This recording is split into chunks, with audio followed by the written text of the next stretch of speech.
Buen día a todos los presentes. Mi nombre es Lucero Zamudio y como periodista es para mí un honor rodearme hoy de tan admirables panelistas, quienes, como sabemos, debatirán sobre un tema muy controversial y muy relacionado a las cuestiones legales. Sin más preámbulo, conmigo se encuentran las licenciadas en Derecho Penal Yulisa Valles y Dayani Soto, los licenciados en Derecho Jurídico Raúl Ríos, Eliana López y Diana Valenzuela, y por supuesto, la defensora de los derechos humanos, Galia Gil, a quienes de antemano agradezco su participación. Y al mismo tiempo, me permito recordarles que cada uno tendrá una intervención de aproximadamente 35 segundos en la primera ronda y 25 segundos en la segunda. Cada una con derecho a réplicas que no excedan los 5 segundos. Bueno, el tema de hoy gira en torno a la disposición de algunos gobiernos internacionales a aplicar la pena de muerte como sanción ante algunos delitos. Por lo que me remito a cuestionarles, ¿debería considerarse la pena de muerte como una sanción justa y legal? Licenciada Yulisa, comenzamos con usted. Buenos días a todos. En un primer momento me gustaría aclarar que defiendo la pena de muerte como una sanción justa, puesto que considero que como Estado mantener asesinos y delincuentes antes que a ciudadanos honestos me parece muy injusto. Les estamos dando de comer a personas que no lo merecen.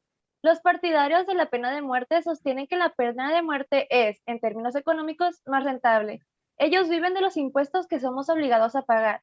Si se eliminara a este individuo, este ya no molestará más, por lo tanto se evitarán futuros problemas con él. Es mucho más barato eliminar al individuo que mantenerlo en la cárcel y sobre todo es una forma de proteger la vida de los ciudadanos.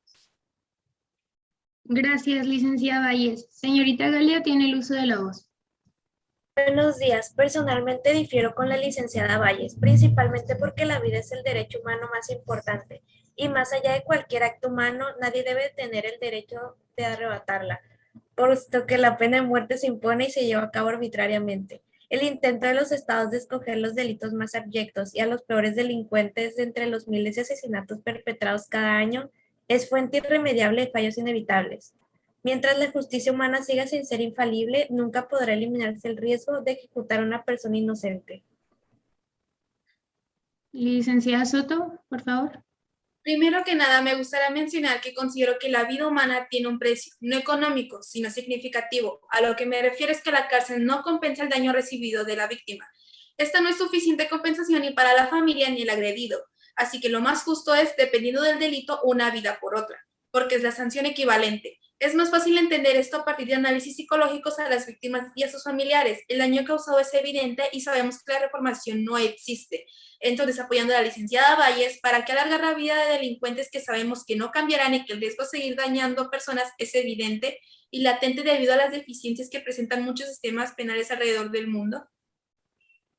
Gracias, licenciada Soto. Licenciada López, adelante. Desde mi punto de vista, el plano emocional interfiere mucho al debatir sobre este tema, pues la pena última resulta muy atractiva. A lo que me refiero es que existe un afán justiciero y vindicativo que es el resorte emotivo de sus adeptos. La batalla contra ella debe darse en otro campo, el campo de las razones y de la verdad. La pena de muerte no es útil ni necesaria, puesto que tiene juicios injustos, no es disuasiva y tampoco disminuye los delitos. Adelante, licenciada Valenzuela. Bueno, igualmente considero que la oposición a la pena de muerte es ante todo un deber ético, porque el derecho a la vida está íntimamente ligado a la dignidad de la persona y este debe ser absolutamente inviolable. Cada día algún estado ejecuta o condena a alguien como castigo por algún delito y a veces por actos que no deben de ser castigados. La pena de muerte es el exponente máximo de pena cruel, inhumana y desagradante. Por lo que se trata es de hacer justicia, no de emular la crueldad de los criminales. Es inútil porque no logramos disminuir la criminalidad y es irreversible porque la ejecución no permite corregir los no infrecuentes errores judiciales. Licenciado Ríos, finalizamos con usted esta primera ronda. Adelante. Creo que es evidente que son personas que no deben estar en la sociedad. Como abogado es algo que he constatado. La reformación se da en casos muy específicos, ya que en la mayoría de los casos se trata de delincuentes con problemas psicológicos que no les permite tener conciencia real y lo hacen sin ningún remordimiento alguno. Además, tristemente la baja eficiencia de las leyes en muchas naciones provoca que haya más delitos, puesto que la sanción es mínima o sencillamente no hay sanción. Por eso pienso que es importante erradicar el problema de raíz legalizando la pena de muerte. Bueno, vamos a una pequeña pausa y regresamos.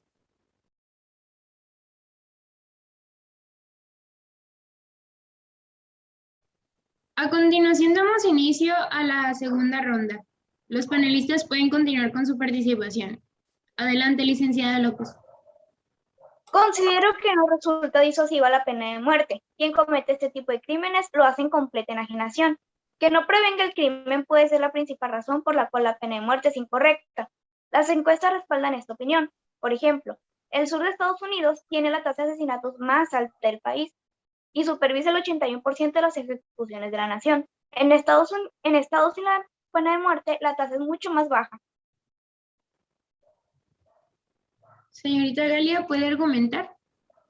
A mi parecer, en efecto, creo que los juicios injustos se dan con frecuencia de manera discriminatoria. Por ejemplo, en los Estados Unidos entre el 5 y el 10% de los presos condenados a muerte tienen una enfermedad mental grave. La pena de muerte no es disuasoria. Ninguno de los estudios realizados ha podido nunca encontrar pruebas convincentes que demuestren que la pena capital tiene un mayor poder disuasorio frente al crimen que otros castigos. Licenciada Valles, adelante. Todo ser humano es igual, es parte de la raza planetaria, debe vivir en armonía con los demás seres vivos. Las armas, guerras, contaminación y demás acciones y entes que han venido dañando a nuestros seres y planeta deben ser eliminados. A esto le llamamos círculos virtuosos. Quien comete ciertos delitos graves ha roto el contrato social y no tiene derecho alguno frente a la sociedad que ha sufrido sus crímenes, ni tan solo derecho a la vida ni a la protección. Licenciada Soto, por favor. Para mí, el motivo de conservar esta pena radica en la certeza de que hay sujetos excepcionalmente peligrosos y dañinos.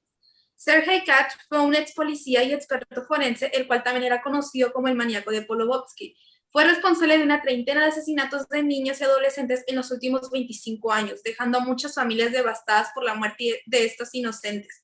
Por este tipo de razones, esta se debe de ver como un medio de supresión de un grave y seguro riesgo para la sociedad, la cual debería ser calificada como benéfica y justa. Licenciado Ríos, adelante con la penúltima intervención de no haber objeción. Por favor. Bueno, para ir cerrando, me gustaría mencionar que resulta considerablemente más factible, como lo mencionó una de mis colegas, erradicar el problema desde raíz.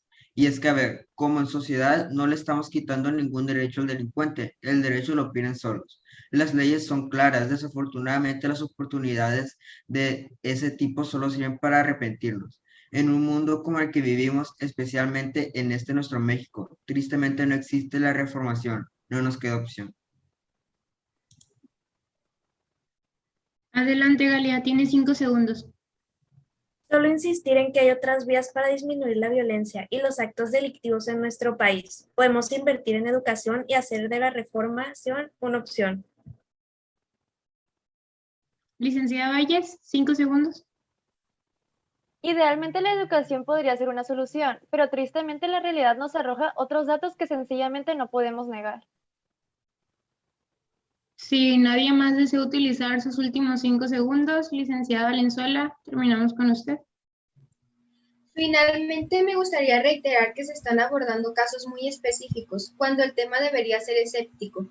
Pienso relevante decir que los gobiernos que mantienen la pena de muerte consideran que tratan de una cuestión que concierne únicamente al derecho nacional. En realidad, la aplicación de la pena de muerte infringe las normas internacionales y los principios fundamentales del derecho. Incluso hay organizaciones que se dedican a la causa, como la Convención contra la Tortura y otros tratos o penas crueles, inhumanas y desagradantes que tienen por objetivo evitar acciones consideradas inhumanas. Gracias, licenciada. Si alguien en el público quisiera cuestionar algún punto de los panelistas, este es el momento. Bueno, sin más que agregar, con esto terminamos esta discusión. No sin antes destacar los puntos más relevantes. Es claro que todos coincidimos en que es necesario hacer un cambio contundente y que realmente disminuya los índices de delincuencia. La cuestión es cuál es el mejor camino para lograrlo. A grandes rasgos, más allá de la postura que se decida tomar en lo individual, es necesario considerar las condiciones de cada gobierno y no limitarnos a decir que algo debe hacerse en su totalidad. Siempre es necesario analizar cada situación en específico. Aunque en nuestro país la pena de muerte aún no es legal, en muchas otras naciones sí lo es, y está lejos de dejar de serlo. Indudablemente, este es un debate sin un fin cercano, pues los intereses y valores éticos de muchos se disputan. No obstante, esperamos que esta discusión haya aportado algo al tema. A todos los panelistas y, por supuesto, al público, muchas gracias. Hemos terminado.